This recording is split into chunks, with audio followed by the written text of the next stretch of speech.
Hi everyone, this is Elaine. Welcome to Flat Earth for Dummies 101. Definition of dummy, indoctrinated in globe from birth.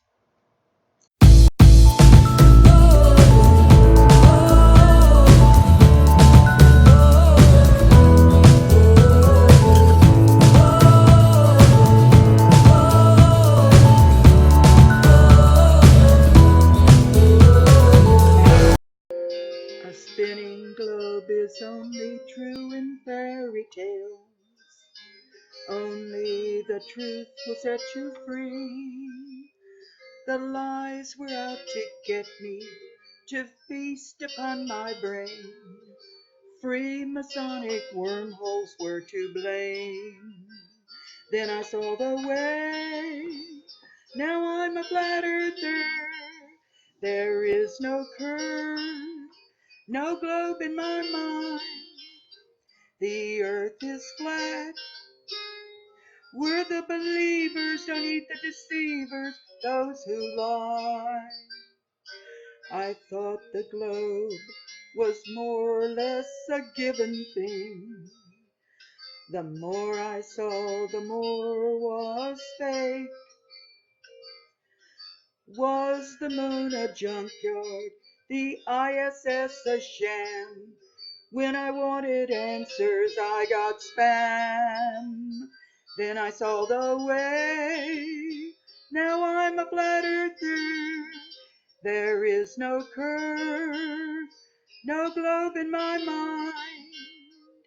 The earth is flat. We're the believers, don't eat the deceivers, those who lie. Long before the theory of gravity was a glimmer in Newton's imagination, the natural physics of density and buoyancy already perfectly explained why apples fall down. Quite simply, objects fall or rise based on their relative density to the medium surrounding them.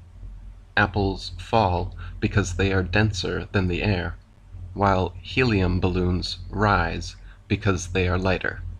No gravity necessary.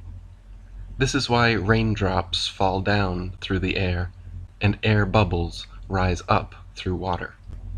Everything seeks its relative density and rises or falls until settling accordingly.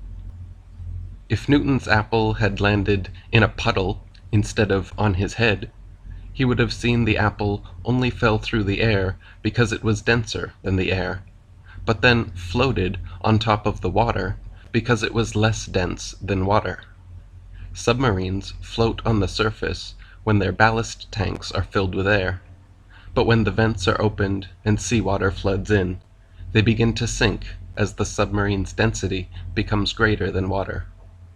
Depending what depth they wish to dive, sailors simply adjust the ratio of air and water in their tanks, and when ready to resurface, they blow compressed air into the tanks, forcing the seawater out, lowering the density, and thus causing them to rise back to the surface. Here's my 110-pound ironworking anvil. I think we got this for making horseshoes and stuff, back when we had horses. So, I set it in here and see if it floats. Okay, it doesn't seem to want to stay upright. I'll just let it tip over. There it is. It's floating. Look at that. The iron anvil floats because mercury has a density nearly twice that of iron. In fact, due to the density ratios, the iron actually floats better than wood does in water. Now I'm a flat earther. There is no curve, no globe in my mind. The earth is flat. We're the believers, don't eat the deceivers, those who lie.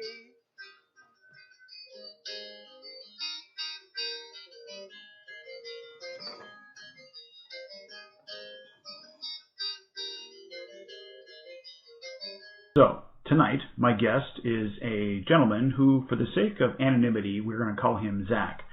He has a wealth of knowledge and experience in a particular field that, in my opinion, is just chock full of flat earth evidence and downright proof that our world is flat and fixed. We're speaking with Zach, 29 years as a pilot, both fixed wing and rotary, as a pilot, as an instructor, and sharing with us his experience. For all intensive purposes, for aerodynamics, we assume that the Earth is both flat and non-rotating. So 29 years of experience, both fixed wing and helicopter. That's right. Commercially, personally, etc. And I guess going back to your original training, obviously that maybe did not, that fact that you find in the instruction manuals, right, when you're day one, right, of starting to simulate what it's going to be like when you're actually engaging in air travel as a pilot. From day one, you're to assume, as you're training, that the Earth is flat and non-rotating. But it didn't strike you 29 years ago, did it? No, and from most of my working brothers and sisters in the fixed and rotary field, they don't register that part. The irony of that is that when we take this assumption from our training manuals, which says that the Earth is flat and non-rotating, there's no second manual that now covers, now how do we deal with that with the Coriolis effect and 1,000 kilometre an hour spin, yada yada, all the nonsense that we've heard. There's no transition to the real world of a spinning globe. So we remain with the so-called assumption that the Earth is flat and non-rotating. And when I'm planning a flight from one side of Earth, from whether it be from Brisbane, Australia to New York in the States, I don't make any plans for the adjusting of the additional radius of the Earth, and when I'm flying at 35,000, 40,000 feet. And if you look on a ball, the straight line between Sydney to New York, we'd almost be, or Brisbane to New York, we'd almost be overflying Hawaii. And yet, ironically, when I punch in the coordinates and I put in a flight plan for that flight to New York, we fly over Alaska, which would entail a massive dogleg. And I want to fly the shortest distance possible.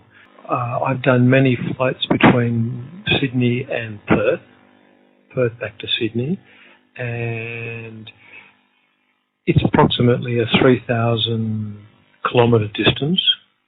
Our Gulfstream flies at approximately 1,000 kilometres an hour, 960, 980 kilometres an hour. So it's a 3-hour flight.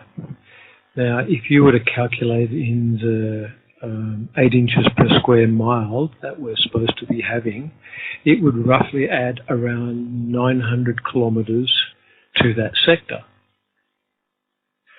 So... Oh, I see what you mean. The extra distance, because you're not flying over a flat plane. Or that's right. Assuming, we're told we're not flying over a flat plane, so you've got more distance to go around a sphere. That's correct. But you don't plan for that in your flight plans. Never have.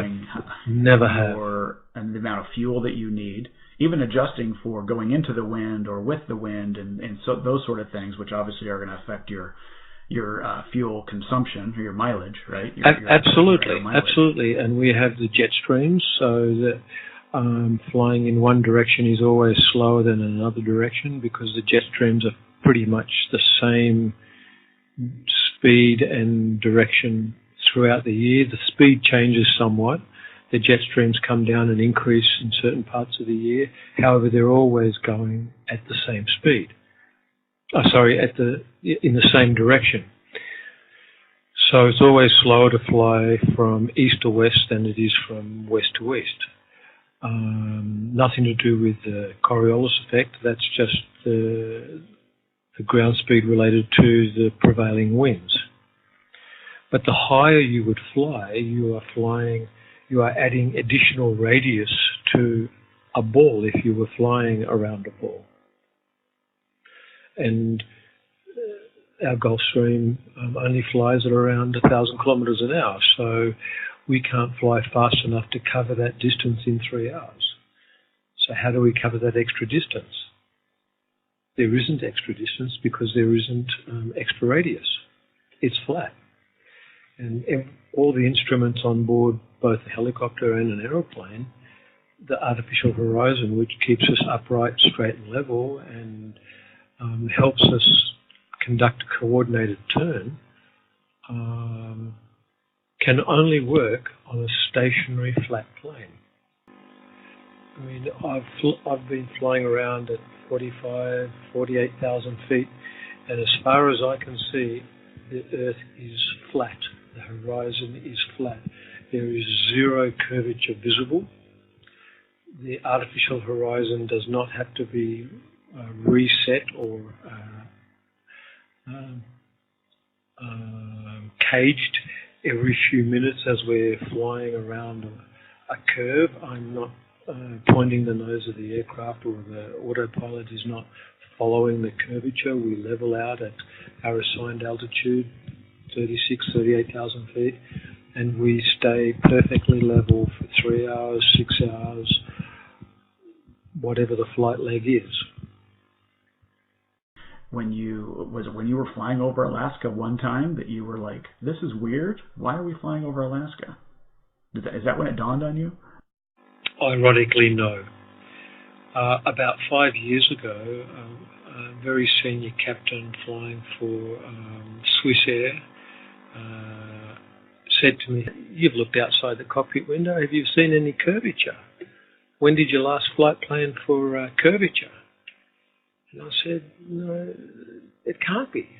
And that's when he got me started, and I started looking at Flat Earth Facebook sites and starting to talk to other pilots, and 2 out of 3 pilots said I was completely crazy, and a couple of them also started thinking. And we, the company that I was working for, we have 6 pilots, fixed-wing pilots, 3 helicopter pilots, and I'm dual rated. And we all started talking, and within 12 months of independent research, we all came up with the same conclusion, that in fact we don't plan for curvature, we don't plan for Coriolis, we can't see curvature. None of our flight planning makes any sense on a ball, but all our long distance flights make perfect sense on a flat Earth as we understand it, which roughly looks like the UN map. In our little company, we have a unique consensus that all the pilots understand and believe and acknowledge that the Earth is flat. It's non-rotating, it's completely stationary, and it contradicts everything that school children are taught in school. A spinning globe is only true in fairy tales. Only the truth will set you free. The lies were out to get me, to feast upon my brain. Freemasonic wormholes were to blame. Then I saw the way. Now I'm a flat earther. There is no curve, no globe in my mind. The earth is flat. We're the believers, don't heed the deceivers, those who lie. I thought the globe was more or less a given thing. The more I saw, the more was fake. Was the moon a junkyard, the ISS a sham? When I wanted answers, I got spam. Then I saw the way. Now I'm a flat earther. There is no curve, no globe in my mind. The earth is flat. We're the believers, don't heed the deceivers, those who lie.